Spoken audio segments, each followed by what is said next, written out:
नमस्कार, मी अगस्त्य पुन्हा एकदा तुम्हा सर्वांचं एडियन बातमीपत्रात मनपूर्वक स्वागत करतोय।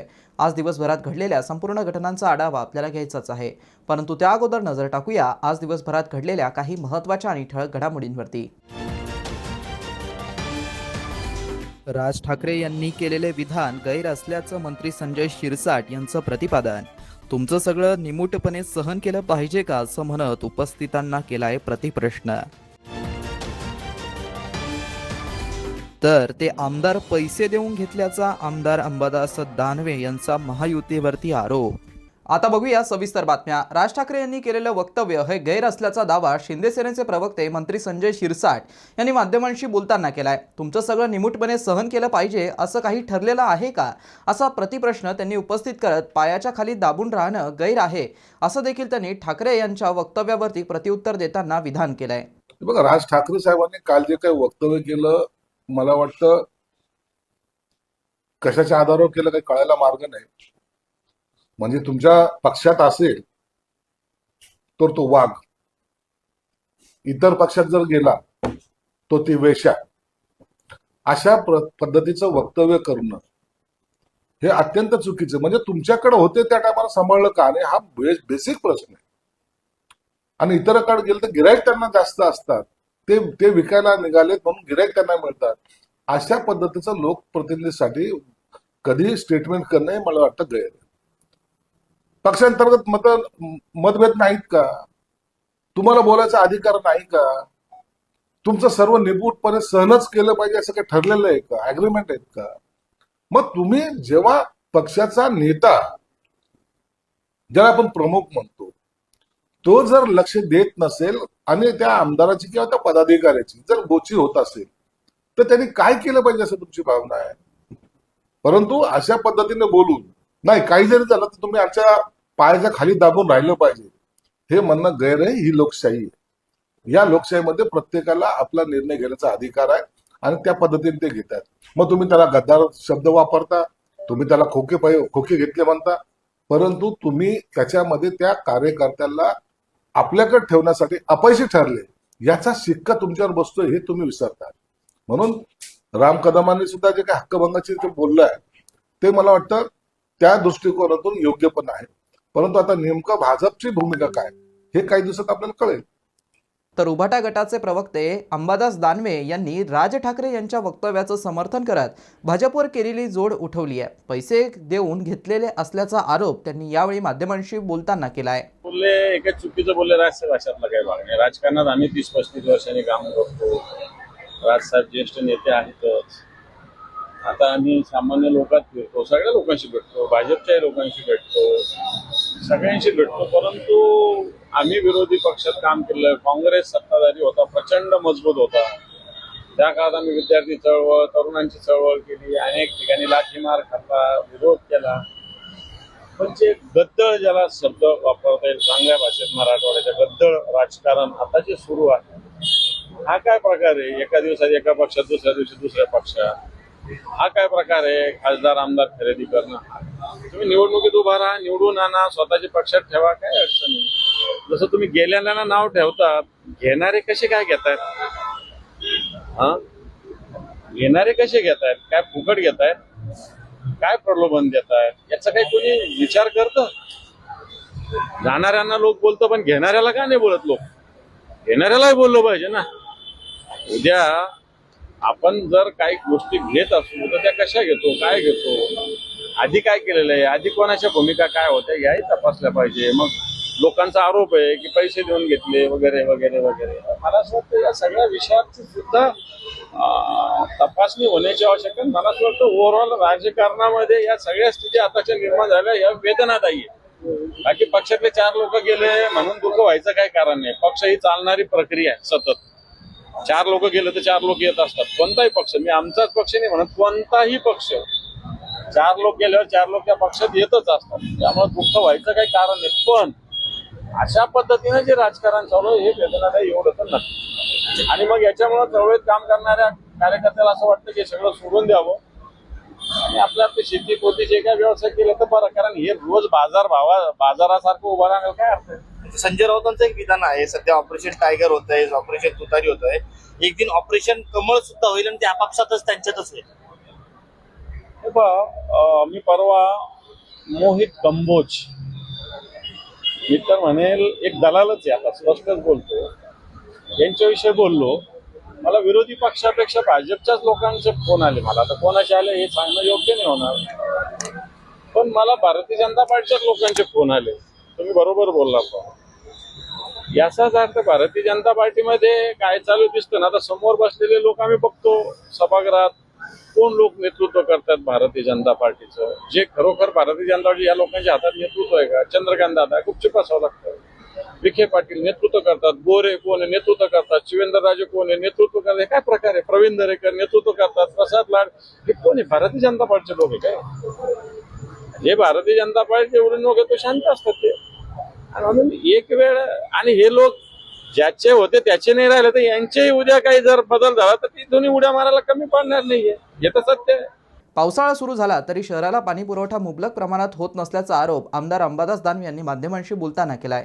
नवीन पाणीपुरवठा योजनेचा दावा करत असले तरी मनपा पाणीपुरवठा करण्यात अपयशी ठरल्याचं त्यांनी म्हटलंय.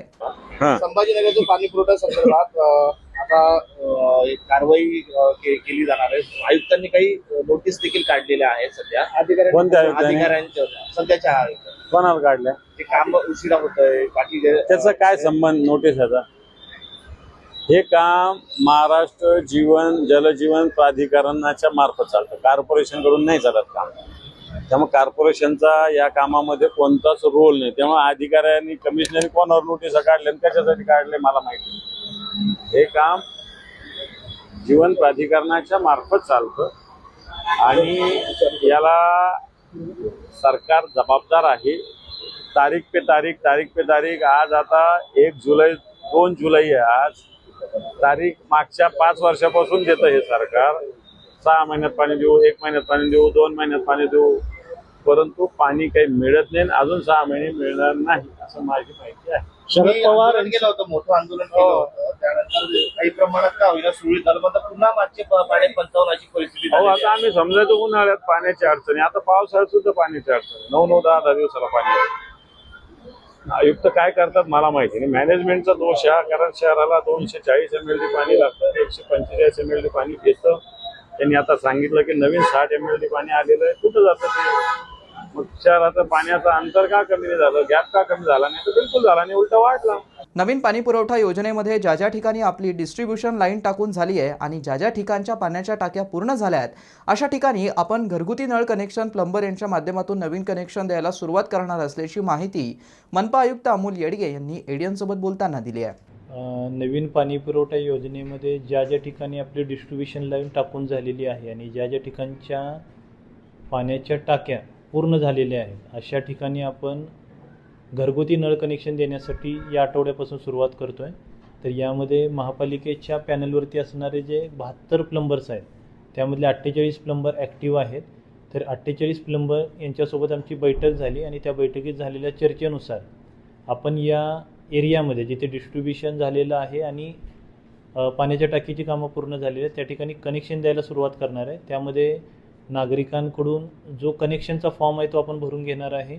नागरिकांनी प्रॉपर्टी टॅक्स भरल्याचं नो ड्यूज प्रमाणपत्र ते आपण घेणार आहे आणि पाणीपट्टीची रक्कम 2025 रुपये, प्लंबरची फी 1800 रुपये आणि साधारणतः 2175 मटेरियलचा, कनेक्शन फीचा, इन्स्पेक्शन चार्जेसचा, इतर खर्च असा पकडून आपण अर्ध्या इंची कनेक्शनसाठी 6000 रुपये एवढी रक्कम आपण घेणार आहे. आणि कनेक्शनची साईज ज्या पद्धतीने राहील, कनेक्शनचा प्रकार वैयक्तिक किंवा घरगुती किंवा व्यावसायिक यानुसार या फीमध्ये फरक पडू शकतो. डिस्ट्रीब्युशन नेटवर्क असणाऱ्या, डिस्ट्रीब्युशन लाईन असलेल्या या सर्व एरियामध्ये आपण जेव्हा हाऊस सर्व्हिस कनेक्शनचं काम सुरू करणार आहे तेव्हा त्याची माहिती आपण त्या परिसरातील सर्व नागरिकांना देणार आहे आणि ही सर्व कागदपत्रे नागरिकांकडून भरून घेऊन फॉर्म आपण भरून घेणार आहे. अशावेळी ज्या ज्या नागरिकांना टॅक्स लागलेला नाही असं निदर्शनास येईल तेव्हा त्या नागरिकांना टॅक्स लागण्याच्या अनुषंगाने जी काही कागदपत्रं आहेत ती त्यांच्याकडून भरून घेतली जातील आणि 2 ते 3 दिवसामध्ये त्यांना टॅक्स लावून दिला जाईल आणि टॅक्स भरून घेऊन त्यांचं नोटीससुद्धा त्यांना फाईलमध्ये सबमिट करण्याची प्रोव्हिजन केली जाईल. शहरवासियांना एक सुवर्ण संधी. तुम्ही एखादा व्यवसाय करताय का? मग एडियनवरती जाहिरात करा आणि मिळवा व्यवसायात मोठा फायदा. तर वाट कसली बघत आहात? आताच खाली दिसत असलेल्या नंबरवरती संपर्क करा. आपल्याला अजूनही काही बातम्यांचा आढावा घ्यायचा आहे, परंतु इथे वेळ झाली आहे एका छोट्याशा ब्रेकची. कुठे जाऊ नका, पाहत रहा एडियन न्यूज.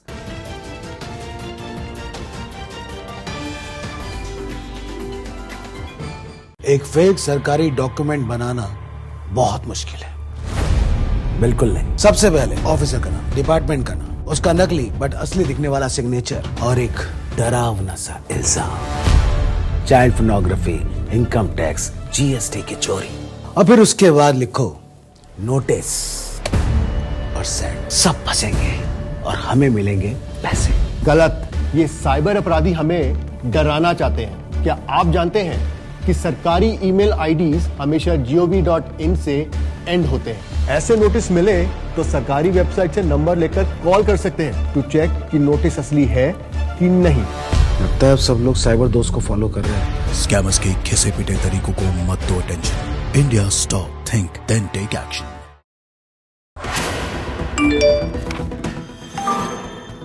शाम तक आपकी बिजली कट जाएगी. क्यों? आपके पार्सल में इल्लीगल सामान मिला है. कैसे? तुम्हारा बेटा रेपिस्ट के साथ पकड़ा गया है. कहा? क्या हुआ, डर गए? अब ये जो कहेंगे मान भी जाओगे. बेटे को फोन किया? नहीं. आपका यही डर साइबर अपराधियों की ताकत है. सावधान रहें. ऐसे किसी भी अपराध की जानकारी तुरंत 1930 पर दें या इस वेबसाइट पर जाएं. आपका लालच, डर और लापरवाही साइबर अपराधियों के 3 बड़े हथियार हैं. सावधान रहें. ऐसे किसी भी अपराध की जानकारी तुरंत 1930 पर दें या इस वेबसाइट पर जाएं. हाँ, और सबसे जरूरी, साइबर अपराधियों से एक कदम आगे रहने के लिए आज और अभी I4C गृह मंत्रालय के official social media handle cyber दोस्त को फॉलो करें. साइबर दोस्त का साथ दें और साइबर अपराध को मात दें.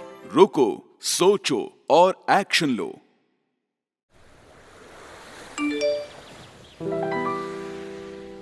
Ma'am, your pre approved loan. अच्छा, लॉटरी. इस लिंक पर क्लिक करते ही तुरंत पैसे मिल जाएंगे. बिल्कुल मैम. अरे वाह, मेरा पैसा डबल हो जाएगा. जी बिल्कुल मैम. जागिए मैडम, ये लुभावने और लालच भरे ऑफर्स ही हमारी कमजोरी है और इन साइबर अपराधियों की ताकत. आपका लालच, डर और लापरवाही साइबर अपराधियों के 3 बड़े हथियार हैं. सावधान रहें. ऐसे किसी भी अपराध की जानकारी तुरंत 1930 पर दें या इस वेबसाइट पर जाएं.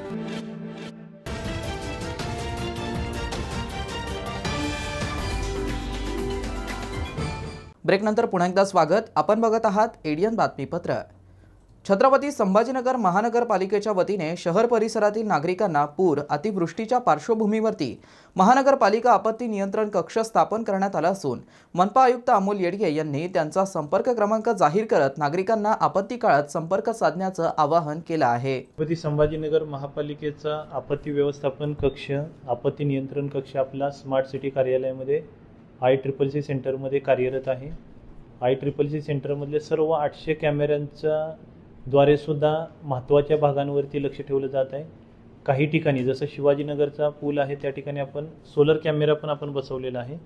आपला अग्निशमन नियंत्रण कक्षाचा संपर्क क्रमांक 0240 233 4000 असा आहे आणि आपत्ती नियंत्रण कक्षाचा जो व्हॉट्सॲप क्रमांक आपण ठेवलेला आहे 9823 27 07 82 यावरती कोणतीही आपत्तीजनक परिस्थिती असल्यास नागरिक कळवू शकतात. सर्व वॉर्ड इंजिनियरचा सकाळी मी आढावाही घेतला आणि प्रत्येक झोन वाईज ज्या ज्या ठिकाणी सखल भागामध्ये पाणी साचतं अशा सर्व भागांची नोंद आपण आपत्ती व्यवस्थापन कक्षामध्ये ठेवलेली आहे.